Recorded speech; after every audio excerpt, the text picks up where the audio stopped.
नमस्कार, मैं डॉक्टर श्वेतालीना प्रधान। आज हम जानेंगे कि ठंड में हम त्वचा का कैसे ख्याल रखें।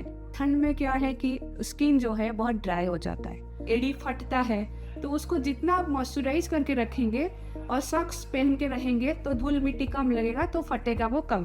किसी किसी को स्केलिंग होने लगते हैं। बहुत लोगों का है कि ठंड आ गई कि बहुत गर्म पानी में नहाना है, तो वह नहीं करना है, गुनगुना पानी में नहाना है। तो उससे क्या होता है, ड्राइनेस नहीं होती है, चमड़े में कम होती है। और जब आप नहा के निकले, पूरा पोंछना नहीं है, उस पे मॉइस्चराइजर कोई भी जो डॉक्टर प्रेस्क्राइब करते हैं, जो अच्छा मॉइस्चराइजर जो आपको सूट करे, आप लगा सकते हैं। तो मॉइस्चराइज करके रखना है मिनिमम तो 2 बार, अगर 2 बार से ज़्यादा हो तो बहुत अच्छा। तो वैसा करके हम ड्राइनेस जो है इसको कम कर सकते हैं। बहुत लोगों को हेयर फॉल की समस्या कंप्लेन करते हैं। सो डैंड्रफ जो होता है, क्योंकि चमड़ा ड्राई हो जाता है, स्काल्प में भी चमड़ा है जो ड्राई होके वो फ्लेकी होके निकलता है, और उसके ऊपर कोई फंगल इन्फेक्शन हो जाता है, स्काल्प में इचिंग होना शुरू हो जाता है, खुजली होता है, तो हेयर फॉल की समस्या बढ़ जाती है। तो मिनिमम हफ्ते में 2 बार शैम्पू करना है। ऑयल बॉडी में ज़्यादा लगाना है, लेकिन स्काल्प में ऑयल मिनिमम जितना हो सके, क्योंकि ऑयल से ज़्यादा डैंड्रफ बढ़ते हैं।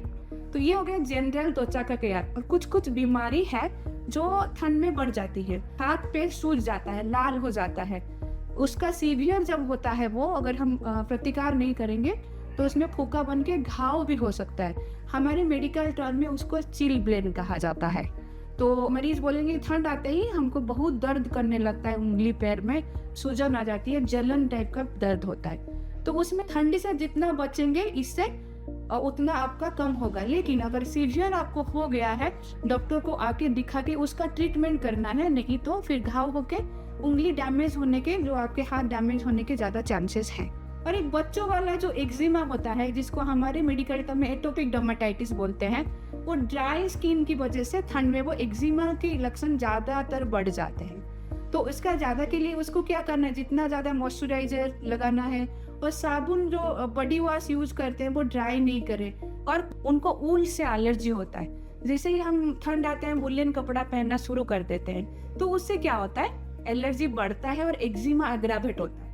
तो उसमें वुलन क्लॉथ अवॉइड करना है, जैसे कि कोई भी कॉटन का जो भी अंदर आता है पहनना है, वुलन ज़्यादा से ज़्यादा 100% अवॉइड ही करना है, क्योंकि उससे एलर्जी बढ़ता है। बहुत लोगों को धूप से भी दिक्कत होता है, क्योंकि ठंड में इतना ठंड होता है तो लोग धूप सेकने चले जाते हैं, तो उनका धूप वाला बीमारी बढ़ जाता है।